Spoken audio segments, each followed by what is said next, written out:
We want to have 100% of our students that go out and get employment once they've graduated. I feel like networking is a big deal, and I'm worried because I've not done any networking. If you want to be in this industry, if you want to find yourself here, do not come here and expect to just be told what to do. There's way too many people in media. It's a tough, competitive business, and only the toughest survive. So how are we all going to get jobs?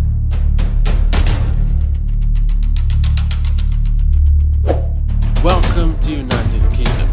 Politicians say this is the place full of opportunities. As a third-year journalism student, I want to understand media students' expectations for their future careers, considering the transformations of the job market throughout the years. My first stop was the Job Centre Plus. According to the Department for Culture, Media and Sport, the number of jobs in the creative industries increased by 14% between 2012 and 2013.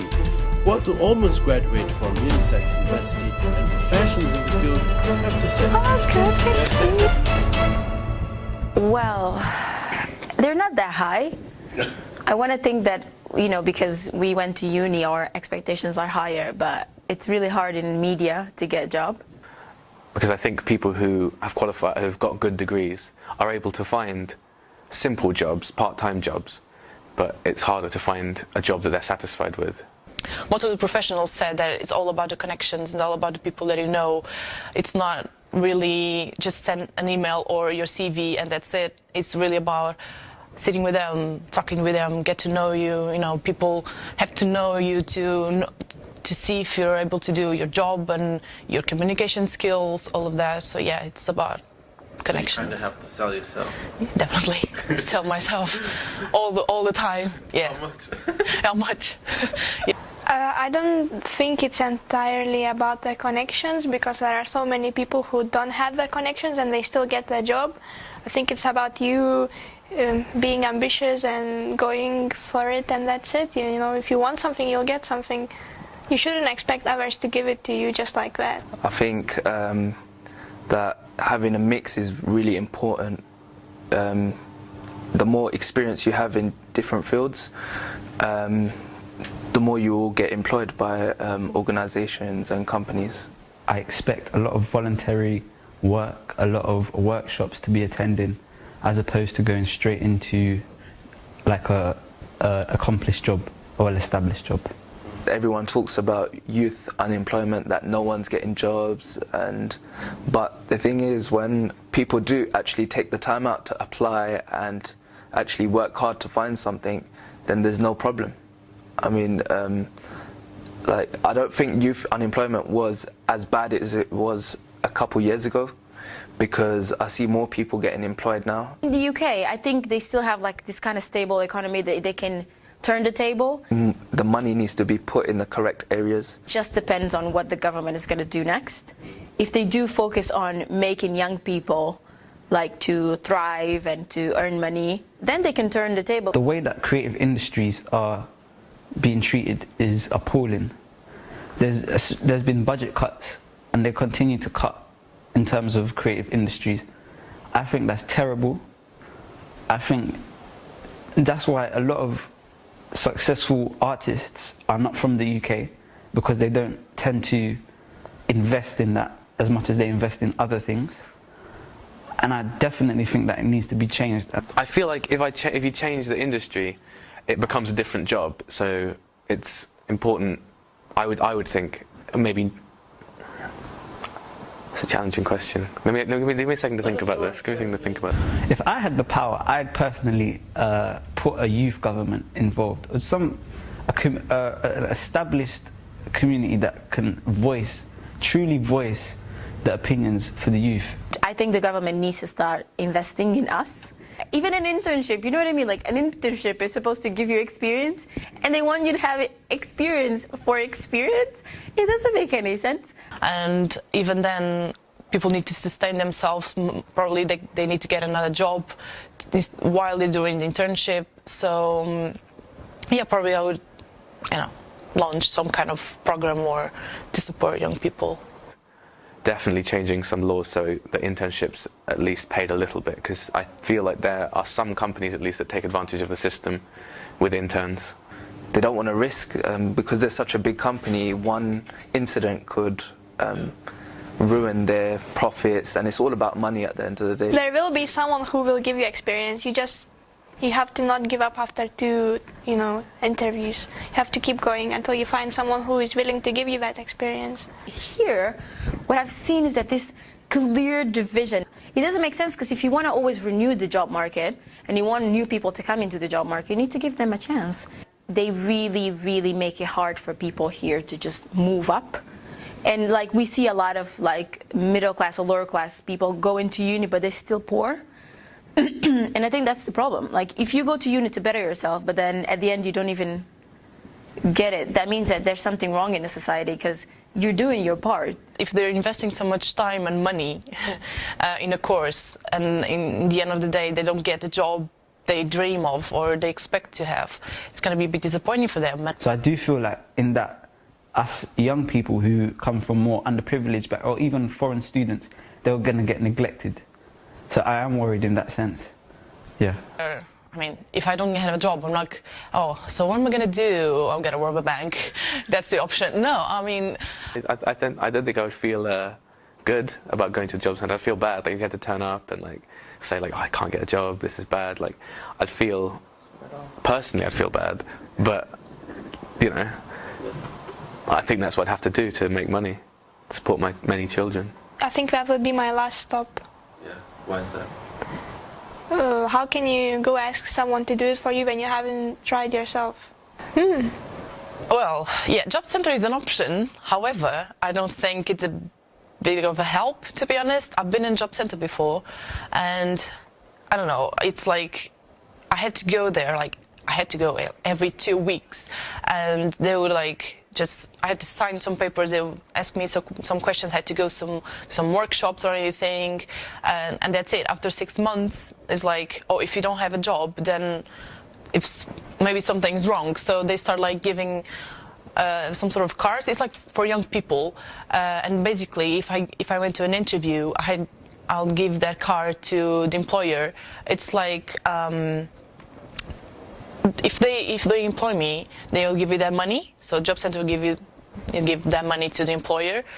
Social media websites, especially Twitter and perhaps LinkedIn, are massive assets to our generation, because it's direct contact to people. And of course we're going to be rejected, but as I mentioned earlier, we must be persistent and persevere and sort of not give up in that respect.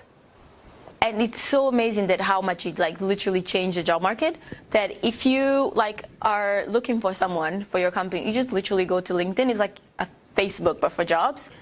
I think it's really, really good. And I'm finding now that Twitter, I hate Twitter to be honest, but everyone kept pushing me to Twitter. And it's so funny that like if you type in media internships on Twitter, like the little hashtag, there's so many companies offering internships, so you can just literally through Twitter contact them and get an internship. I thought this is brilliant, because before you just like look at it in the newspaper and it would be like 1,000 people looking in the newspaper. Not many people know you can just go on Twitter and find it, or Facebook, or I think it's really cool. I didn't know that, actually.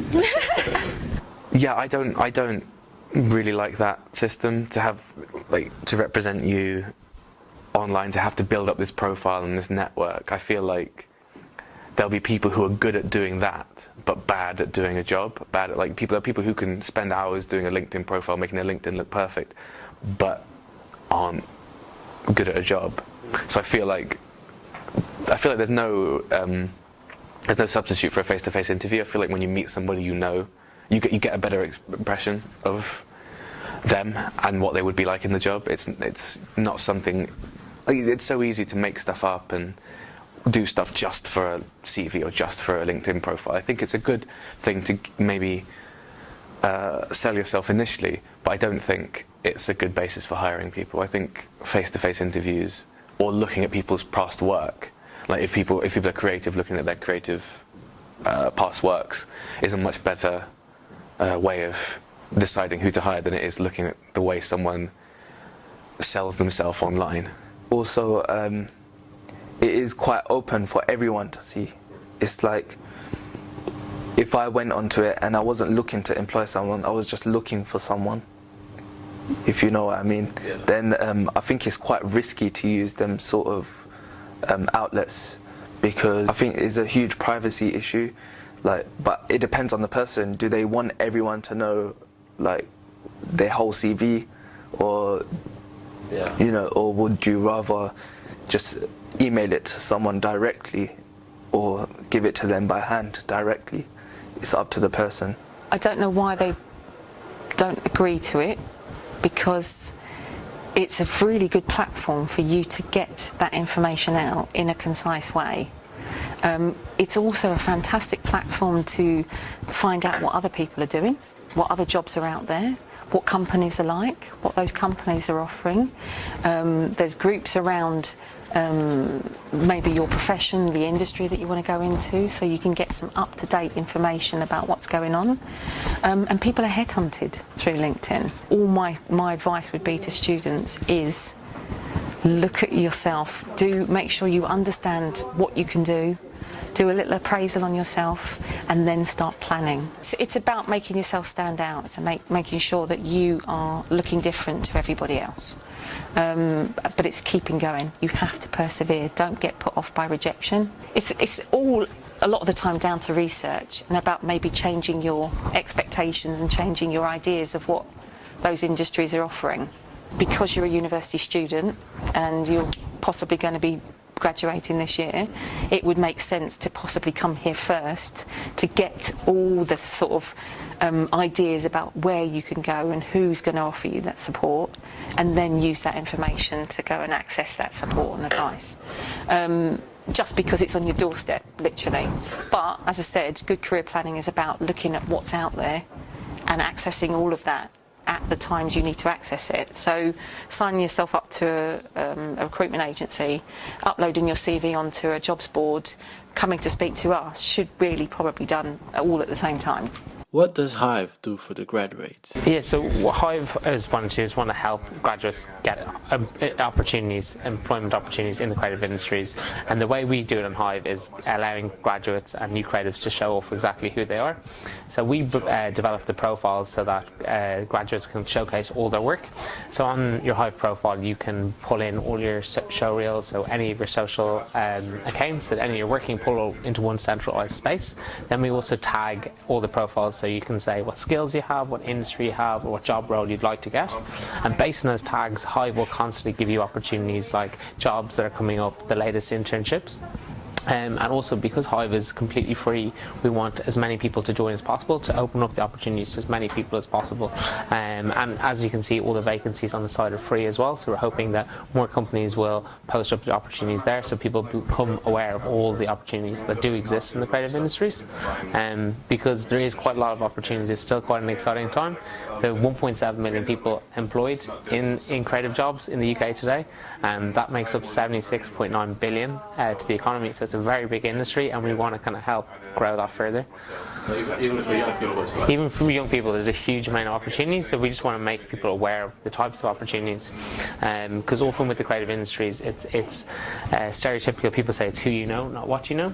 So we want to break down that barrier, and we feel that by showcasing really talented people on the site, like new graduates, like new creatives coming onto Hive, and they can really show off their portfolio and their skills first and foremost. So it gives them the opportunity to make that impression on future employers, or else kind of kickstart their own projects. So that's why we created the Swarms area, where you can kind of kick off your own project or your own event and meet other creatives there. So if I come into Hive, it's like 100% sure that I get a job.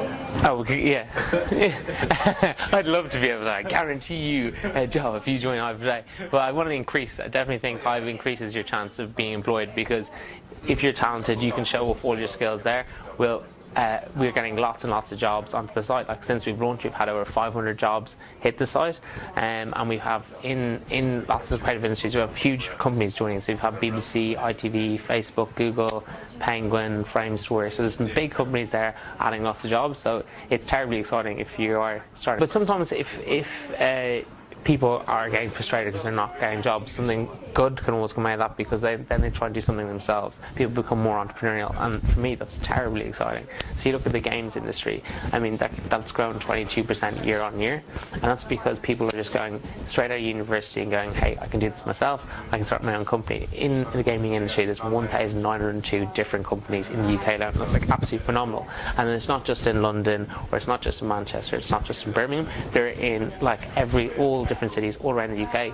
So that kind of culture of like, hey, I actually do this myself, I can start with mates and start my own company, is really inspirational, and it's something that people need to think, hey, I can do this myself. Not necessarily, I don't need to get that first job, maybe you can start something yourself. So I would encourage people that are kind of more entrepreneurial minded to try something themselves as well. Actually, we're having a big party on May 21st with all of Creative Skill Set and Hive as a kind of a mixer between everyone on the site, to kind of welcome them down, let them know what Hive's about, let them know what Creative Skill Set's about. So that's happening on May 21st in Shoreditch, and it's an open invitation as well. I think it's such an exciting time to come in now, because last year was the fastest growing sector in the whole economy. It grew by 10% overall, 76.9 billion. It's absolutely huge. So it's a really exciting place to be at the moment. And I would also advise them, don't go with just one creative industry, because there's so many opportunities across all different ones.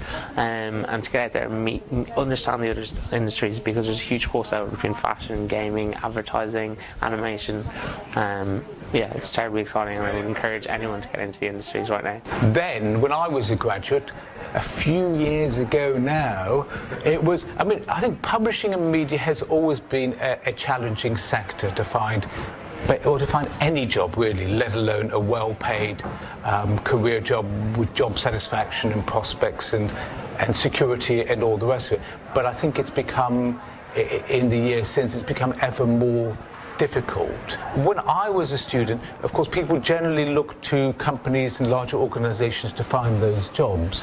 I think now we're entering we are in a world, we haven't entered it, all these things emerge slowly, where there are relatively few full-time career jobs in publishing and media.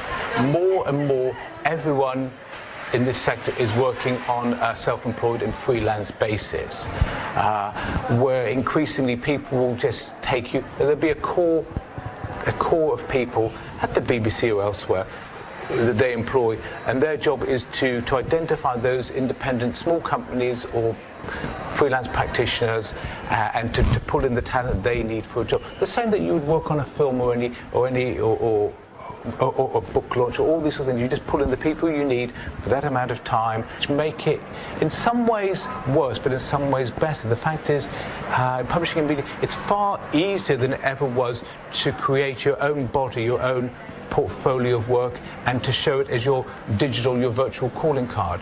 For example, it's quite easy to set yourself up on, it's very easy to set yourself up on Twitter or on Instagram or even Facebook, but I don't think Facebook is it's not really, and you can show people the world of what you've managed to achieve in terms of the quality of both of your writing, your visuals, and how many followers you're able to attract, and how you interact with those followers. I mean, or a YouTube channel, of course, is another angle. And there are a number of these avenues depending upon your particular creative output, whether you like doing videos, whether you like writing about things, whether you like photographing things, whether you like to connect these and mix and mash or mash up all these different things. So there are all these ways you can present your portfolio of skills to a wider public. And of course, if you have enough subscribers, enough followers as a YouTube channel, you will get they will come to you and you will get a share of the advertising. Now, of course, we tend to hear about the Zoellas, the people who've got huge followings and can actually monetize that following. For every Zoella, there are thousands of copycats and wannabes, and people who spend an inordinate amount of time and will ultimately earn nothing.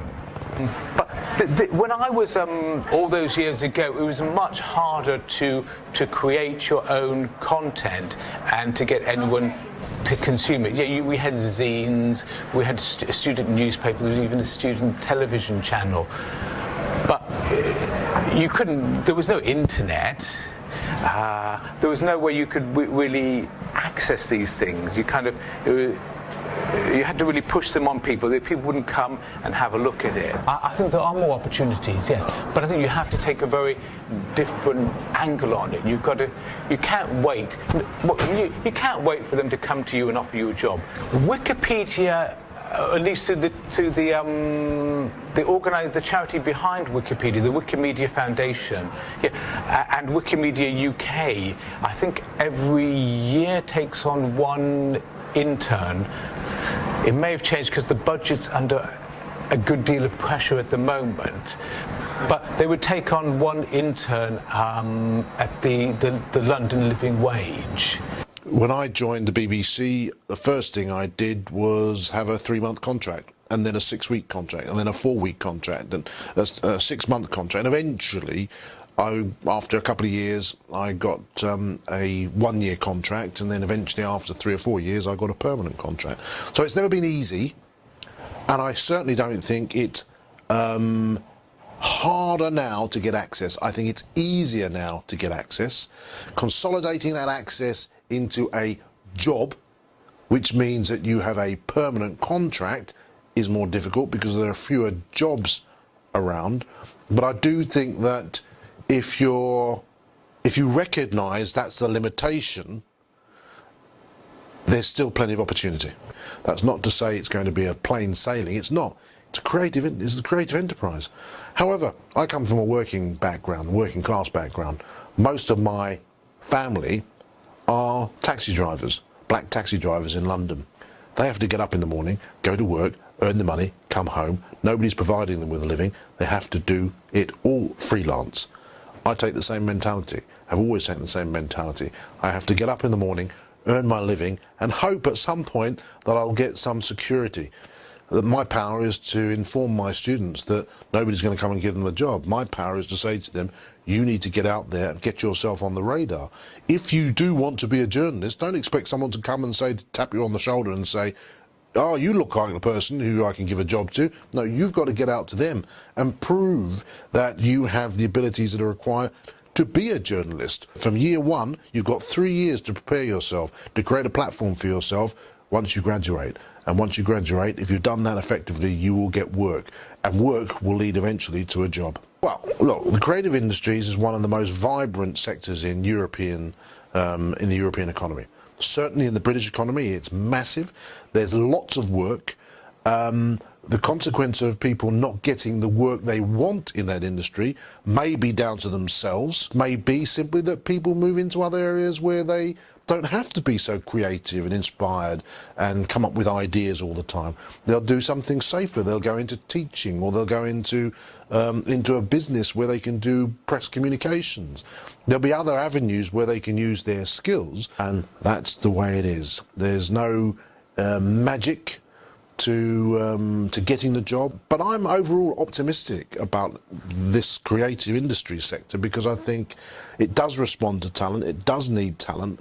Yes, it is a difficult area, but you're never going to regulate it in the same way as you can regulate employment in a bank or a factory.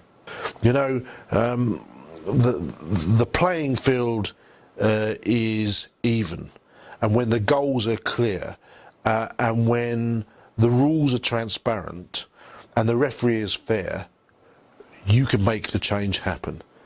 Your university education is there to create a level playing field.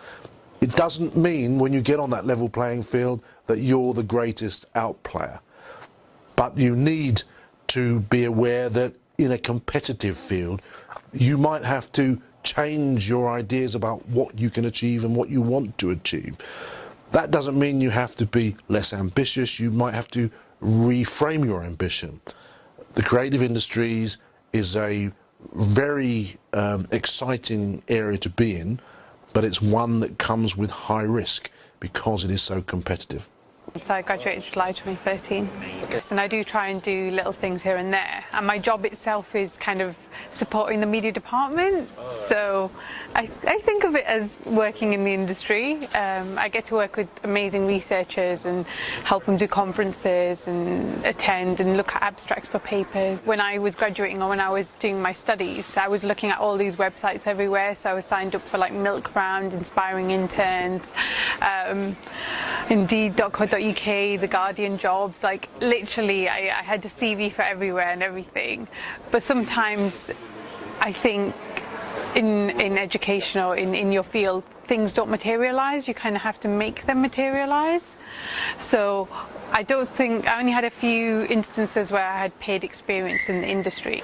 But my plans, I guess, were to graduate, to graduate with something good.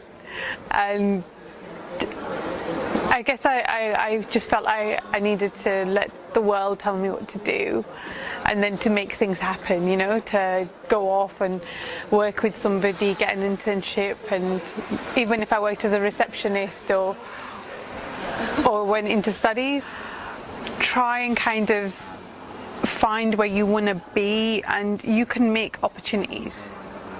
People are willing to give people a shot, you know, especially students, especially if there's something new. As a generation, we're a bit want it now, don't want to work hard for it. We're a bit like, oh, well, you know, somebody should give me a job because I've got this piece of paper. Okay, what's your experience? Well, yeah, well, you know, I'm really interested in marketing. No, what's your experience? What do you bring to this role? I don't know, give me a job, I've got a degree kind of thing. We just have to kind of jump out of our comfort zones. I think we all got a bit too comfortable. And I mean, it's all about who you are and what you're taught and your kind of principles. It's the little things that you do that will help enhance the brand that is you, you know? Yeah, so that's media for me. It's just a way of communicating and seeing the world. And it's trying to bring an umbrella that will capture and kind of shield everyone who just wants to look back and see injustices or see the benefits of societies and cultures, and just bring them all together and show the world how great it is to connect and to learn and to be, and to kind of almost capture and archive what's going on in our world. I don't think that it is a more difficult time. I think it's always been difficult to get into the media, to get a job in journalism, because it's a province of the elite. And wherever it's a province of the elite, it means there are gatekeepers and barriers to access. That has always been the case. Show people what you can do, because you're in a very competitive environment. There will be for any job worth going for, or any piece of work worth going for, there will be other people out there who are showing the employers what they can do. You've got to join them. But one thing I do feel is that it's changed so much since in the last 20, 30 years, that maybe the next 20, 30 years, things will change even more. I don't know, that's the thing. We've got to work towards a better future. The media industry is, you know, there's a lot of change happening in it. There's a lot of traditional jobs that maybe aren't necessarily there anymore, but there are new jobs that are coming into it. There's new positions, there's new roles. It's just a question of changing your approach and looking at what those new roles need. Maybe some of them thinks we're gonna finish their uni and the job will be waiting for them. No, it doesn't. You know, you have. Sometimes it takes longer. You know, it doesn't. If I don't get a job straight away, I'm not gonna get upset, because you have to work for it. You need experience, and don't expect big companies to hire you without any experience, because that's silly. If you would be running a big media company, you know, it's not good for you to have all the people no experience. You're not gonna like make any money. You know, it's no. You know, everyone has a different future. It's not like everyone wants to go into the same exact field. Yeah. I get it that, you know, job market is hard, but you can't just say, I graduated in law, so I only will work in law. And I say it's competitive, corrupt, and having said that, it's still a wonderful industry to be a part of, and there's no greater joy than creating art. Never on a good side. They're both equally, you know. should have done my hair, but it isn't too bad. Well, what's left of it? That's all right, thank you. I don't want to say that, but yeah,